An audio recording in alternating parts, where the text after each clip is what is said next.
Nous vous écoutons, j'ai assez parlé, à vous la parole.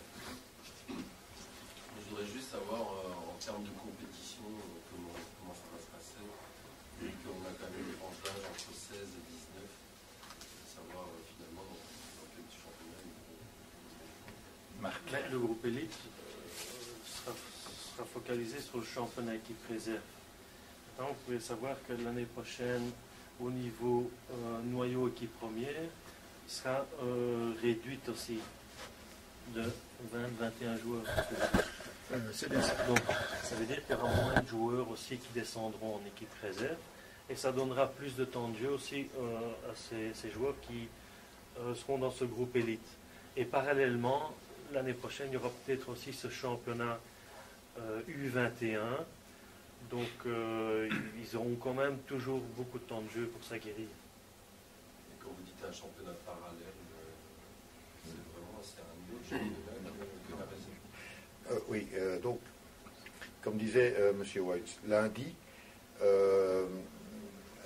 à la fédération, il y avait une réunion qui portait essentiellement sur la qualité du championnat de la réserve. Vous devez savoir que jusqu'il y a 2 ans, l'équipe réserve jouait le même adversaire que l'équipe première, at home, away.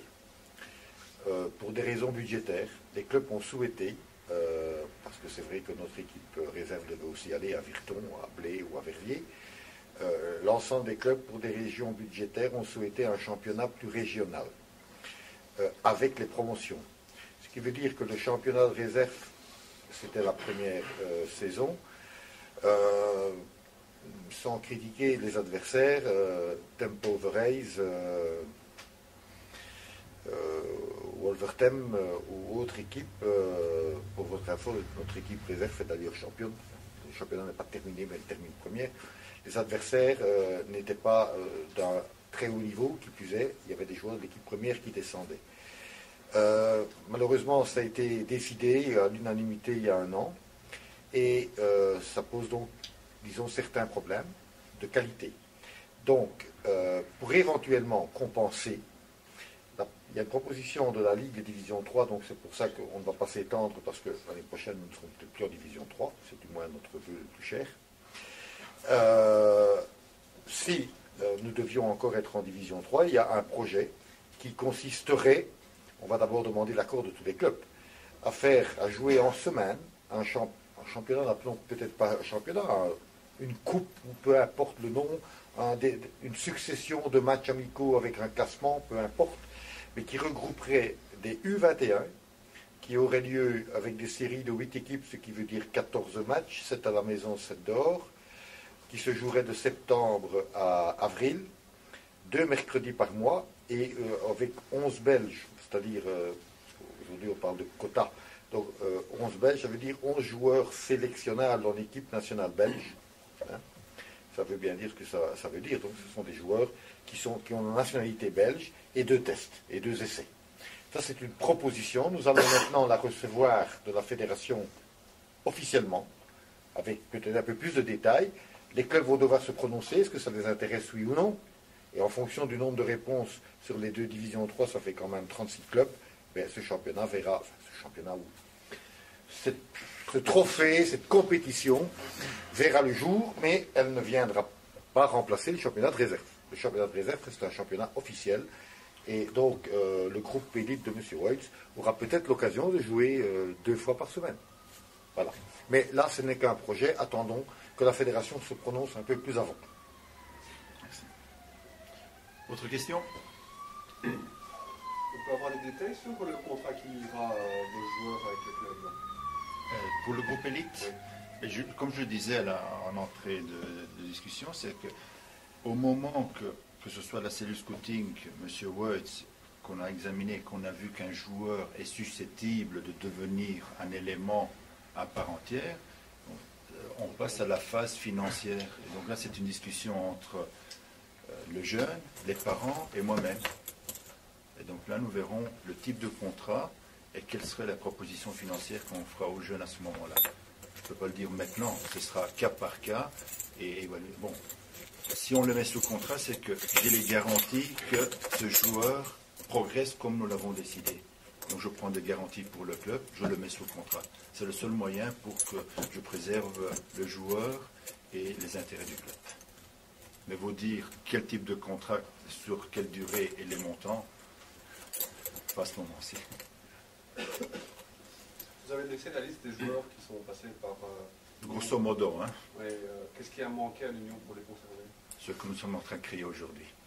L'aspect financier ou... Pas du tout, parce que ces joueurs sont partis à un âge jeune ou autre, mais il n'y avait pas une structure de pensée que les clubs doivent vivre avec ce qu'ils ont chez eux. Et l'Union, malheureusement, a toujours vécu avec deux entités différentes, l'équipe première et l'école des jeunes. Donc aujourd'hui, il faut qu'il y ait une symbiose entre les deux structures. Je rappelle, pour ceux qui ne savent pas, je suis le président du matricule 10, et donc en tant que président, je pense à l'intérêt du matricule, et je veux que les jeunes, tout en faisant un sport par passion, sachent qu'à un certain moment, ils ont l'opportunité de grandir. Et ça, je ne laisserai plus partir. Je ne verrai plus jamais un joueur qui quittera sans que moi, je donne l'accord et sans que le Sécu mette le cachet pour le libérer. S'ils partent, il y a une raison que, ou il n'a pas les capacités pour progresser chez nous, et donc je le libère, il a le droit d'aller faire son sport dans tout autre club et s'amuser, tout à fait. Mais si j'estime qu'il a cette opportunité, il ne quittera plus le matricule 10. Donc cette liste, il y a du blanc et ça restera blanc. Et quand il y a des noms qui apparaîtront, c'est qu'il y a une raison à côté. C'est clair. Autre question? Combien d'avions on voudra récolter par cette action et combien on aura? Mais écoutez, il faut être logique pour que nous puissions financer tout ce projet. C'est un projet qui a grosso modo un impact, c'est 4 à voire 5 entraînements semaine. Il y a aussi une partie de matchs qui vont se dérouler. Nous allons signer la semaine prochaine notre contrat qui va nous lier avec un nouvel équipementier. Avec lui, nous avons un projet de faire des matchs internationaux au niveau élite, faire des stages chez nous. Et peut-être que notre groupe élite devra partir à l'étranger. Tout ceci doit être refinancé. Donc, semaine prochaine, nous vous communiquerons qui sera notre équipementier pour les saisons à venir. Et avec cet équipementier, nous avons déjà une vue du groupe élite. Donc, ce coût, grosso modo, nous avons fixé un chiffre, mais 200 000 € pour un projet de 3 ans est le minimum que nous pouvons demander. Parce que nous avons les remboursements de frais, les salaires, tout ce qui est déplacement, les infrastructures, le matériel et tout, ça a un coût.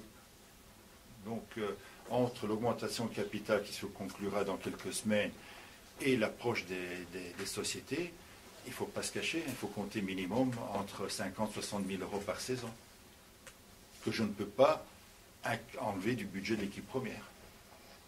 C'est réaliste.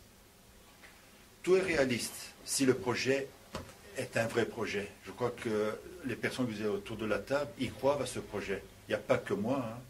Si avec moi je vais jouer au tennis, alors ici c'est un sport d'équipe, on me fait confiance et donc c'est un projet où on sait que ce qu'on va semer aujourd'hui, on va récolter, comme disait M. Waits et M. Brognon.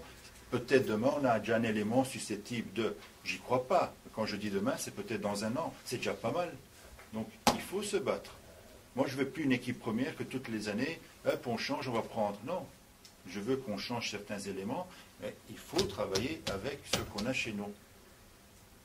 Et chez nous, c'est les jeunes. C'est ma politique. Et tant que je suis président, ce sera cette politique-là. Ça, c'est un vrai projet sportif. Ce n'est pas que l'équipe première, le projet sportif. Le projet sportif, c'est de créer chez nos jeunes cette passion. Si M. Weitz, M. Brognon ont réussi une carrière, c'est qu'ils ont fait des sacrifices. On n'arrive pas en équipe première comme ça, en première division, simplement parce que je m'appelle X, Y, Z. C'est parce qu'il y a toute une structure. Alors c'est beau de regarder à la télévision. Moi, je serais fier en tant que président, et je l'ai dit lorsque nous avons fait la remise des cadeaux de Noël à l'école des jeunes, j'étais présent, on m'avait invité, et je leur ai dit, mon plus beau cadeau, c'est que chez vous, il y a des jeunes qui sortent et qui viennent en équipe première. Comme un papa, ça me ferait plaisir. Il n'y a que mon fils qui n'aime pas le football. Ma fille, oui, mais mon fils, pas tellement. Mais pour dire, ça fait plaisir que des enfants de l'école des jeunes puissent progresser. Avec tout ce que les infrastructures, toutes les autorités communales nous aident. Donc on a les moyens de réussir ceci. Mais les finances, c'est partout. je ne suis pas un mécène, moi. Je suis quelqu'un qui aime bien travailler en équipe, mais donc, on essaie de faire avec les moyens et de convaincre les gens que ce projet est un projet viable et surtout va travailler avec des personnes compétentes et en plus des unionistes. C'est vrai que c'est difficile de trouver des gens qui ne sont pas unionistes, mais qu'est-ce qu'on aime bien de retrouver le matricule 10 et surtout, comme maintenant on est en train de vivre un renouveau à l'Union. Donc il faut en profiter. Autre question. Que deviendront les jeunes qui n'auront pas les possibilités ou les capacités d'intégrer le noyau? Ils continuent à jouer dans leur catégorie. Hein. Donc ceux que M. Walsh ne prendra pas continueront à jouer dans leur catégorie respective. Hein. Ça fait partie de la mission sociale. Et ça, je n'y toucherai jamais. La partie sociale, je crois que c'est un aspect, je le disais tout à l'heure, un jeune doit faire le sport qu'il aime. Là, je n'y toucherai pas. Mais si on retient qu'il a ce petit plus, on ira convaincre la famille de faire. Et là, on va l'aider. Parce que pourquoi ces jeunes doivent partir, on le disait tout à l'heure, doivent aller dans d'autres clubs qui sont peut-être au nord ou au sud du pays. C'est pas évident pour une famille de se payer des déplacements tous les soirs, aller entraîner un jeune. Et donc, il y a beaucoup de jeunes qui raccrochent. Donc, en restant sur une région de Bruxelles, en prenant des éléments sur ce territoire-là, ça fait moins de kilomètres. Hein. Ça fait moins de kilomètres. Et vous leur donnez une structure de professionnels. Donc un jeune qui habite dans le nord ou dans le sud de Bruxelles et pouvoir venir s'entraîner à l'Union sans devoir faire des heures de route, je crois que c'est un élément intéressant pour les familles.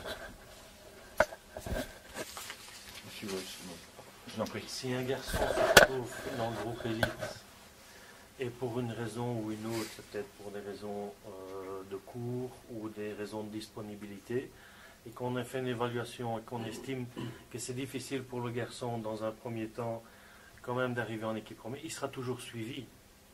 Donc on le libérera peut-être une année, mais on continuera si on sait qu'il a peut-être les qualités requises pour quand même arriver dans le noyau équipe première. Mais malheureusement, à son poste, là, il y a plus fort à ce moment-là. C'est un garçon qu'on va continuer à suivre et pas le délaisser.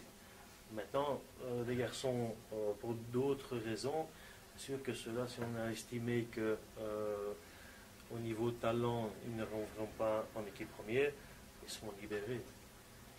Mais les autres garçons, qu'on estime que peut-être dans un an, ben on ira le suivre.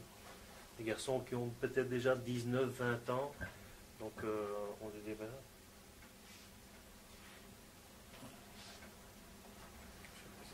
Autre question?